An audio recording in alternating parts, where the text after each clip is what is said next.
بسم اللہ الرحمن الرحیم۔ السلام علیکم۔ روایت ہے کہ حضرت عمر رضی اللہ عنہ کے زمانے میں ایک نوجوان عبادت گزار مسجد میں عبادت کیا کرتا تھا۔ حضرت عمر رضی اللہ عنہ اس کی عبادت سے تعجب کرتے تھے۔ اس کا باپ بہت ضعیف ہو گیا تھا۔ یہ جوان عشاء کی نماز پڑھ کر باپ کی خدمت کے واسطے جاتا تھا۔ راستے میں ایک عورت اس پر فریفتہ ہو گئی۔ ہر روز اس کو بلاتی اور چھیڑتی تھی۔ ایک دن یہ جوان اس کے ساتھ چلا۔ عورت گھر کے اندر گئی۔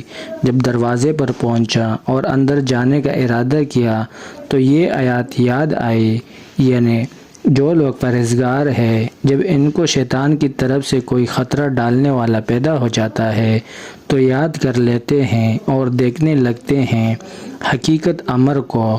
اس وقت اللہ تعالیٰ کا خوف اس کے دل پر اس قدر غالب ہوا کہ زمین پر گرا اور بے ہوش ہو گیا۔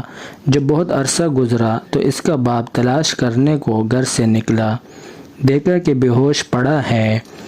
اس کو گھر اٹھا لایا۔ جب ہوش ہوا تو پوچھا کہ سچ بیان کر جو تجھ پر گزرا ہے۔ جوان نے وہ آیات پڑھی اور چیخ مار کر زمین پر گرا اور جان نکل گئی۔ لوگوں نے غسل و کفن کیا۔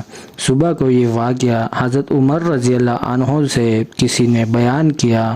آپ اس جوان کے باپ کے پاس غمخواری کے واسطے گئے اور فرمایا کہ مجھ کو اس وقت خبر کیوں نہ دی؟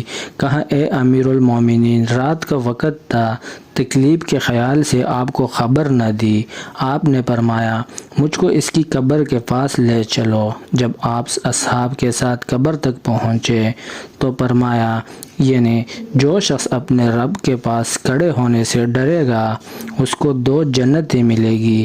نوجوان نے قبر سے 2 بار جواب دیا، اے عمر، بے شک میرے رب نے مجھ کو 2 جنتیں دی ہے۔ جزاک اللہ۔